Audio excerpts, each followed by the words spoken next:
तो जैसे ही वो बिल आया तो देखा कि लगभग, चूंकि एक आम आज के समय में किसी आप रेस्टोरेंट में या होटल में जाते हैं और यदि व्यवस्थित भोजन मिलता तो 1500 का पर हेड बिल लगना कोई बड़ी बात नहीं आज के समय में। समझो 1000 रुपये का बिल बना सबका पर हेड, एक उदाहरण मात्र है आपके सामने। अब जैसे ही 1000 रुपये का बिल बना, होता क्या है, इन चारों के मन की मनोदशा को आपके सामने रख रहे हैं। इतने में ये चारों क्या देखते हैं कि उसने 1000 रुपये का बिल भी पे किया और एक टिप भी पे की। टिप तो पे करनी पड़ती है ना, हाँ, 10 रुपये की टिप पे कर दी मान लो। अब 1000 रुपये पे 10 रुपये कितने हैं? 1% मात्र है, कोई बहुत ज़्यादा नहीं है। हाँ 1%, हाँ लगा लेना बाद में। तो 1000 रुपये पर 10 रुपये 1% हुआ, इतना टिप पे कर दी।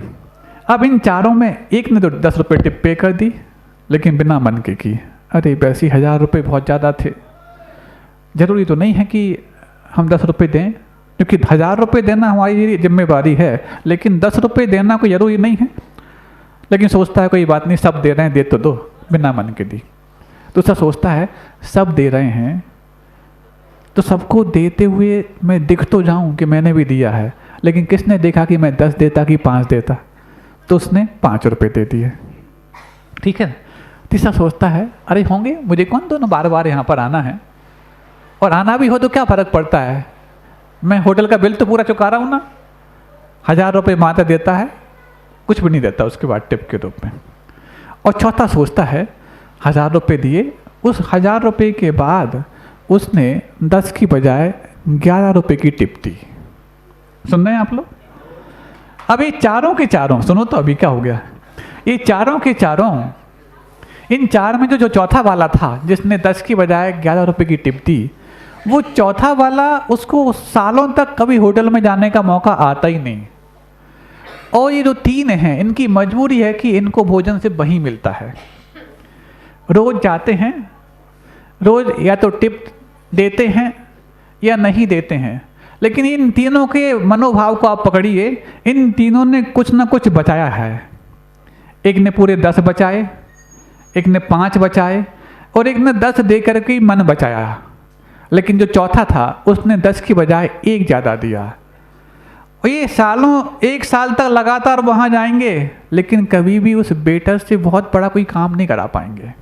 लेकिन जैसे ही वो चौथा वाला है अगले साल पहुँचा, और जैसे ही पहुँचता है उसने उस बेटर की मुस्कान पाई। इसने 1 रुपये ज़्यादा दे करके इसके भीतर क्या इम्प्रेस डाला वो अलग विषय है, लेकिन वो अपने अंदर क्या इम्प्रेस डाला आप सोचिए।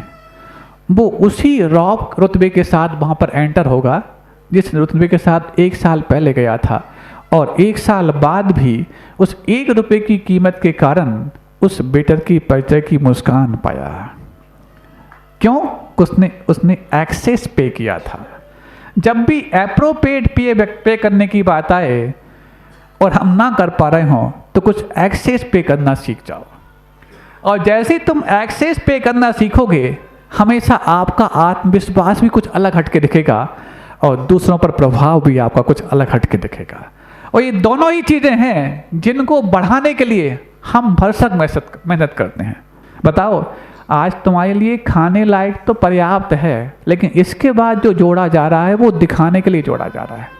जितने लोग यहाँ बैठे हैं, आज यदि कमाना बंद कर दें तो हमें लगता है कि पूज्य गुरुदेव आचार्य विद्यासागर जी महाराज के आशीर्वाद से इतना तो उनके पास होगा कि कई पीढ़ियाँ आराम से खा सकती हैं, खाने की बात मात्र आए तो। लेकिन जब दिखाने की बात आए तो आज दिखाने लायक जितना है, अगले दिन दिखाने लायक उसमें और इजाफा करने की हम सोचने लग जाते हैं। होता कि नहीं होता? बिल्कुल होता महाराज।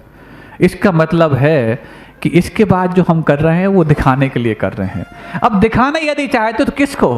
वो दिखाने से हो क्या जाएगा? किसी पर प्रभाव पड़ जाएगा और हमारा आत्मविश्वास बढ़ जाएगा। देखना, आपके मन में भी वही 2 बातें हैं जो बातें हमने कही हैं, लेकिन ये प्रभाव और हमारा आत्मविश्वास कब बढ़ता है? जब हम कुछ बचाते हैं तब नहीं, जब कुछ हम एक्सेस पे करते हैं तब बढ़ता है, और जब एक्सेस पे करने की भावना आ जाए तो एप्रोप्रिएट पे तो अपने आप होने लग जाता है। वो एप्रोप्रिएशन जो आता है वो एक्सेस पे करने के भाव को सामने रख लो तो एक सहज हो जाता है। आप लोग सुन रहे हैं? इसलिए सुना रहे हैं क्योंकि आपके अंदर कुछ एक्सेस पे करने के भाव धीरे धीरे बढ़ तो रहे हैं, लेकिन उस रफ्तार से नहीं बढ़ पा रहे हैं जिस रफ्तार से शायद बढ़ जाने चाहिए थे। और जब जिनके लिए नहीं बढ़ रहे हैं तो उनके लिए क्या बढ़ेंगे? किनके लिए नहीं बढ़ रहे हैं? जिनके लिए नहीं बढ़ रहे हैं तो फिर उनके लिए क्या बढ़ेंगे जिनके लिए आप सोच के रखे हो। एप्रोप्रिएट पे, अरे कहते तो हैं भगवान, आप जब महावीर जयंती, आदिनाथ जयंती, ये दिवाली और दशहरा ये सब कुछ आते हैं तो फ्लैक्स में क्या लिखाते हैं? भगवान आपके लिए जीवन कुर्बान है। फ्लैक्स तो बोलता है जीवन कुर्बान है और रिफ्लेक्स बोलता है कि धन भी कुर्बान नहीं है। तो क्या ये फ्लैक्स में हम पूरा जग जाहिर झूठ बोल रहे हैं? और जब जग जाहिर झूठ बोल सकते हैं तो जग जाहिर सच बोल के देखो, तुम्हारी जिंदगी ना बदल जाए तो कहना कि वाकई में हमारा सच का क्या अपना है। ये देखो तो सही, तुम एक बार जीवन में सबके लिए सब कुछ किया, परिवार के लिए किया, व्यापार के लिए किया, कारोबार के लिए किया, रिश्तेदार के लिए किया। अब कम से कम उद्धार के लिए कुछ करना सीख जाओ, और उद्धार के लिए कुछ करने में तुम्हें लगे कि बाकी सारे के सारे को किया हुआ तुम्हारे नाम हो गया, तब तो लगेगा तुम्हारा उद्धार उसी समय हो गया। नहीं है तो फिर जीवन भर करते चले जाओ, कोई आपका उपकार नहीं मानेगा। और यदि उद्धार के लिए करोगे तो तुम तो खुद अपना उपकार मानोगे ही मानोगे, और तुम्हारे उद्धार से दुनिया तुम्हारा उपकार मानेगी कि एक शख्स वो था जिसने समाज के लिए कुछ किया है, एक शख्स वो था जिसने जिन शासन के लिए कुछ किया है। अरे हम सिर्फ मात्र उन खजुराहो जैसे जिनालयों को देख करके फक्र मानते हैं कि ऐसे जिनालय बना दिए जो विदेशी सैलानियों के लिए भी लुभाते हैं, लेकिन 1000 वर्ष पूर्व वो जिनालय बन के तैयार हो गए। हम उन पूर्वजों की विरासत को मात्र खाते जा रहे हैं और खोते जा रहे हैं। हमने क्या किया? सिर्फ यही कि गौरव कर लिया कि 1000 वर्ष पुराने चला रहे हैं। तुम पर गौरव कोई कर पाएगा? और वो 1000 वर्ष के हो गए, कितने वर्ष और चलेंगे? 1000 वर्ष और चलेंगे, लेकिन अब ये पंचम काल 18,500 वर्ष और चलना है। तुमने यदि इस परंपरा को आगे नहीं बढ़ाया तो अपने पूर्वजों के तुम सपूत तो नहीं माने जाओगे। और दूसरा क्या होता है वो हम कहना नहीं चाहते, जो माने जाओगे। सपूत नहीं तो क्या माने जाओगे बताओ? हाँ, हमें सुनने में कम आ रहा है। हाँ, हमें सुन भी नहीं पाएंगे हम इस प्रकार की बात को, क्योंकि यदि पूत कपूत तो का धन संचय, और पूत सपूत तो का धन संचय। तुम्हारा पूत यदि सपूत है तो किसको जोड़ने लगे हो? वो अपने आप कर लेगा। और कपूत है तो किसको जोड़ने लगे हो? वो सब धो देगा। चक्रवर्ती की संपदा भी चक्रवर्ती के बच्चों के काम नहीं आई। तुम अपने बच्चों के लिए क्या छोड़ के जाना चाहते हो? इसलिए संभव हो तो अपने रहते रहते, अपनी बुद्धि के रहते और अपनी कुवत के रहते सदुपयोग में लगाना सिखा जाना अपने बच्चों को, ताकि बच्चों को भी अपनी कमाई को सदुपयोग में लाना आना है। ये विरासत तुम छोड़ के जा पाओ। हाँ, पुण्यशाली वो नहीं होता जो पूर्वजों के पुण्य को खोता रहता है। पुण्यशाली तो वो होता है जो पूर्वजों की पुण्य की वसीयत को आगे बढ़ाता रहता है। वो पुण्यशाली है। नहीं तो तुमने तो उनके खा लिए, उनके किए हुए कारनामों को तुमने गौरव के रूप में मान लिया। ये तो उनको भी आता है जो परजीवी होते हैं। परजीवी समझते हैं? एक स्वयजीवी होते हैं जो स्वयं की कमाई खाते हैं, और एक परजीवी होते हैं जो दूसरों की कमाई खाते हैं, दूसरों पर निर्भर होकर के अपना जीवन यापन करते हैं। कहीं हम परजीवी तो नहीं हो गए? क्योंकि जिन शासन में जन्म लेने के बाद हमने जिन शासन के लिए कितना किया, क्या जिन्होंने कर दिया उनका उपयोग कर लिया तो हम परजीवी साबित तो नहीं हो गए? और परजीवी होना बहुत खतरनाक शब्द है। हाँ, परजीवी दूसरों पर आश्रित हो गए, दूसरों की ख्याति पर आश्रित हो गए, दूसरों की प्रस्तुति पर आश्रित हो गए, दूसरों की अवनति पर आश्रित हो गए। लेकिन हम दूसरों की उन्नति पर आश्रित होते हुए भी यदि उन्नति के रास्ते पे बढ़े तब तो कोई उन पर आश्रित होना भी हमारे लिए परजीवी होना नहीं माना जाएगा, उनको प्रेरणा स्रोत माना जाएगा। तो एप्रोप्रिएट पे करना सीख जाओ। एक छोटा सा दृष्टांत आ गया गांधी जी का। अब गांधी जी का दृष्टांत ले रहे हैं तो कोई प्रश्न करता है, ये ना सोचने लग रहे गांधी जी की बात आ गई। अरे दृष्टांत तो वो ही आएंगे जो आप जानते हैं, लेकिन उसमें से हमें क्या संदेश ढूंढना है ये आप शायद नहीं जानते हैं। एक बार की बात है, आपने सुना होगा गांधी जी उस समय जब अंग्रेजों का शासनकाल था तो रेलवे में उनकी मोनोपोली चलती थी ना, मोनोपोली कि फर्स्ट क्लास में सिर्फ मात्र अंग्रेजों को बैठने की ममानियत थी, बाकी सबके लिए थर्ड क्लास या सेकंड क्लास में ही मिलता था। ये तो सबने सुना होगा। लेकिन एक और घटना है गांधी जी की उस रेलवे संबंधी, वो ये था कि जिस प्लेटफॉर्म पर किसी अंग्रेज को उतरना हो अथवा चढ़ना हो तभी गाड़ी रोकी जाती थी, नहीं तो सिर्फ मात्र गाड़ी धीमी की जाती थी, रोकी नहीं जाती थी। तो एक बार की बात है, गांधी जी को किसी प्लेटफॉर्म से चढ़ना था ट्रेन में, और पता लग गया कि कोई भी फिरंगी नहीं है वहाँ से चढ़ने वाला ना उतरने वाला, तो गाड़ी सिर्फ धीमी की गई। और जैसी गाड़ी धीमी की जाती है, अब धीमी गाड़ी में सब लोग को चढ़ना है तो गांधी जी भी चढ़े। चढ़ते वक्त क्या हुआ, उनका पैर का एक जूता निकल गया। जैसे ही पैर का जूता निकला, उन्होंने विदिन मोमेंट निर्णय लिया कि दूसरे पैर का जूता भी गाड़ी की रफ्तार पकड़ने के पहले उसी डायरेक्शन में फेंक दिया जहां पहला वाला गिरा था। अब इस दृश्य को देख करके जो अंदर बॉगी में बैठा हुआ व्यक्ति था वो पहचान नहीं पाया कि कौन है ये, और लगा कि मूर्ख तो है ही और लापरवाही भी है, दोनों हैं। तो जैसे वो चढ़ गए, गांधी जी ने कोई बात नहीं, अंदर बैठे जैसी सीट पे, पूछते हैं हमें लगता है कि आप लापरवाही तो हैं ही, तो चढ़ते वक्त आपने अपने पैर का जूता निकाल दिया, लेकिन उससे भी ज़्यादा मूर्ख हैं कि एक निकला तो कोई बात नहीं, दूसरा भी निकाल दिया आपने। तो गांधी जी जो जवाब देते हैं आप सबको सुनने लायक है। बात जूते की है लेकिन बहुत बलबूते की है। तो सुनिए, गांधी जी बोलते हैं बिल्कुल ठीक बात है, अब मैं मूर्ख हूँ कि लापरवाही मुझे नहीं मालूम। लापरवाही तो समझ में आता है कि मेरा पैरा जूता निकल गया, लेकिन जो मूर्खता की आपने बात कही है उसकी समीक्षा मैं आपसे ही चाहता हूँ। क्या चाहते हैं? बोले मैंने पहला जूता जो निकल गया, उस निकलने के बाद मैंने एक जूता खो दिया है, ये विकल्प मुझे ना हो, इसलिए मैंने दूसरा जूता भी वहीं फेंका।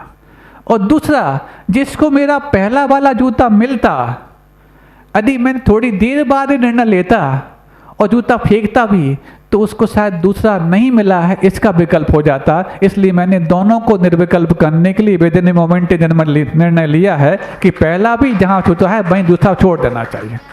यदि ये निर्णय गांधी जी 2 मिनट बाद लेते तो क्या इतने सुकून और आत्मविश्वास के साथ अपने निर्णय को वो हौसला अफजाई कर पाते? नहीं कर पाते।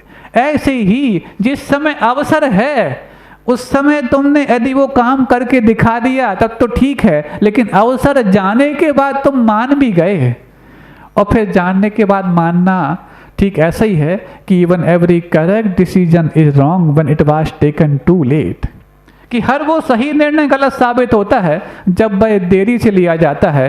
Because justice delayed is justice denied also, कि न्याय में देरी उसको खारिज करने के लिए कारण बन जाती है। ग्वालियर वालों और नए बाजार वालों, सुन रहे हो? हाँ, निर्णय हो तो रहा है महाराज, हमने कब मना किया, पूरी समाज तो तैयार है, तो हमने कहा हाँ किया कि हम रुकने वाले हैं। हमने कभी हाँ किया क्या? तो ये तो प्रस्ताव आप ही लोगों का था, और आप लोग प्रस्ताव लाओ और उस प्रस्ताव को पूरी तरजीह देने में समय बिताओ।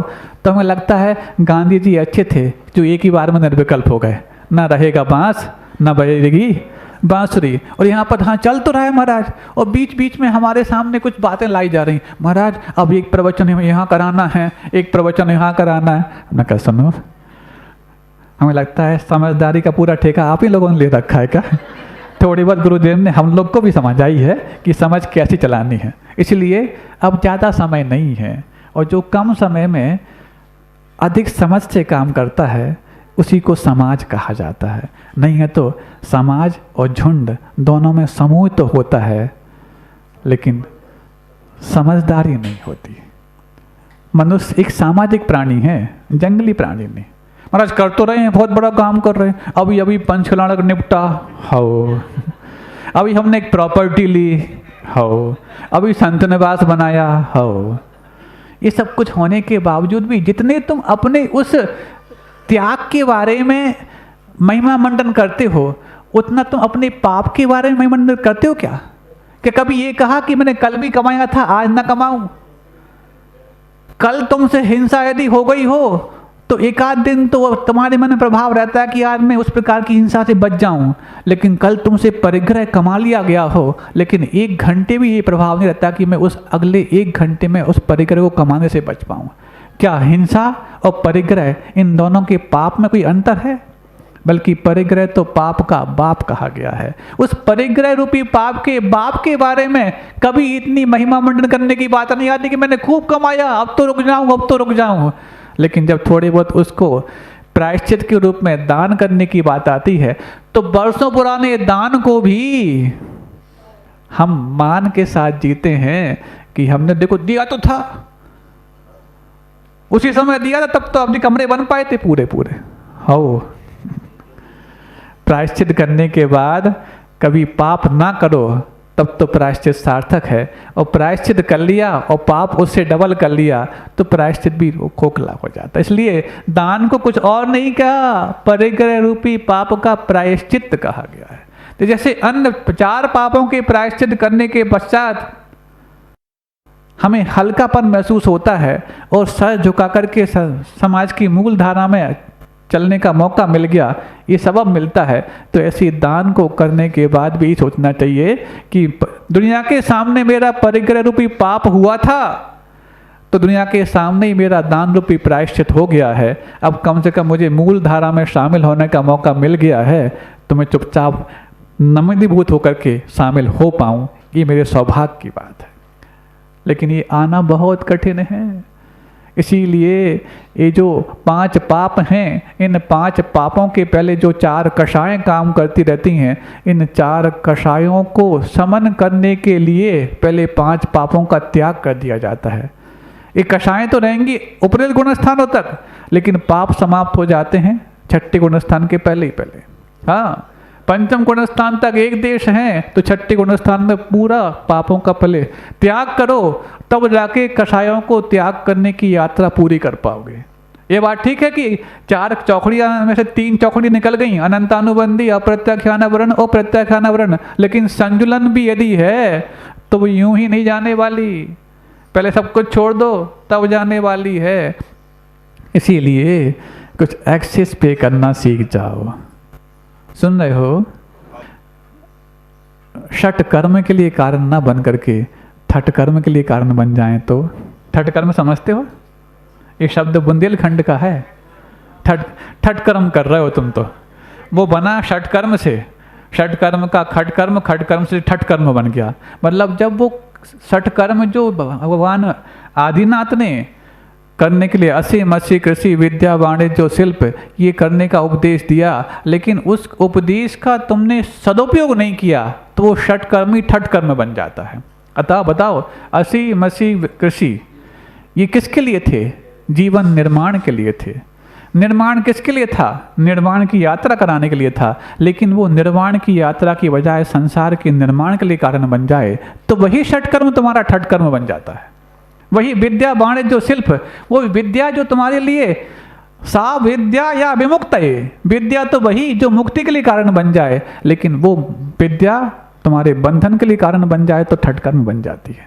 इसीलिए षटकर्म करना जाना है, ठट कर्म बनना ना हो पाए, इसका ध्यान अवश्य रखना है। समय आपका हो गया। अहिंसा परमो धर्म की